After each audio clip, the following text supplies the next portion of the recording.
Il y a des codes, messieurs. Il faudrait bien évidemment rentrer dans la culture de ces foot pour mieux les comprendre. Alors, Yvan va reprendre peut-être pour ceux qui sont un peu discrets. Messieurs, voy, c'est à quel moment Voy, c'est quand moi j'ai la balle et que l'adversaire vient vers moi. Moi, comme j'ai la balle, on part du principe que j'ai pas à m'annoncer parce que la balle fait du bruit.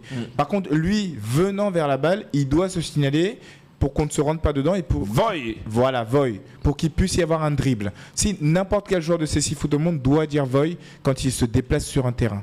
Et si par exemple l'adversaire vient vers moi sans se signaler, on se rentre dedans, donc c'est une faute contre son équipe. Et évidemment, ses coéquipiers et l'entraîneur vont lui dire non, signale-toi parce que là, on est déjà à la première faute de commise et au bout de 4 fautes, on a un pénalty un peu plus loin. Donc c'est une grosse occasion de but contre nous.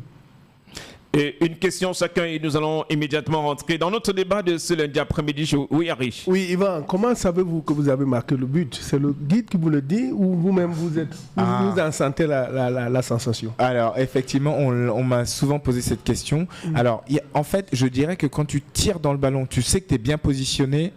Très souvent, tu sens qu'il y aura but parce que tu as bien tiré, parce que c'est comme d'habitude, le geste est parti comme tu voulais et c'est presque instinctif, c'est instantané et on entend l'impact du ballon contre le filet. Tu l'entends et puis tu as le guide qui dit but et tu as l'arbitre qui siffle 2 fois. Comme ça, tu sais qu'il y a but. Et juste une chose aussi, Hervé, élément important. Donc, le guide, en fait, il a 2 rôles. Donc, à chaque fois, il nous dit la distance qui est entre nous, porteurs de balle, et le but adverse, sachant qu'il ne parle que dans les 13 derniers mètres. Donc, s'il me dit 13 mètres, c'est qu'on est au début de sa limite. Ensuite, s'il me dit 12 mètres, plus les distances seront courtes, plus je vais me rapprocher de lui. Et quand il dit 8 mètres, c'est l'écart entre le but et moi. Et sur un penalty, donc je sais que le penalty est à 6 mètres, le ballon est à 6 mètres. Sur le penalty, il va donner des informations différentes. Il va taper sur les 2 poteaux, il va m'indiquer le poteau gauche, qui est à ma gauche, il va m'indiquer le poteau droit, il va aller au milieu derrière le gardien et il va dire axe. Axe, ça veut dire milieu.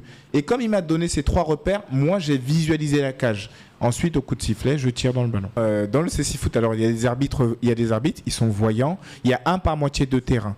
Alors, par rapport aux cartons, oui, il y a des cartons jaunes, il y a des cartons rouges, mais je dirais que la force du CC Foot, c'est que comme il n'y a pas beaucoup de clubs, et surtout c'est une famille, donc si tu veux, quand tu auras des fautes, c'est plus parfois de la maladresse, et parfois on peut contester. Moi, il m'arrive de contester en disant aux arbitres, mais attendez, là, il n'y a pas faute, ou il y a du contact, ça reste du foot, il y a du contact, mais il y a parfois des cartons jaunes, mais c'est très rare les cartons rouges.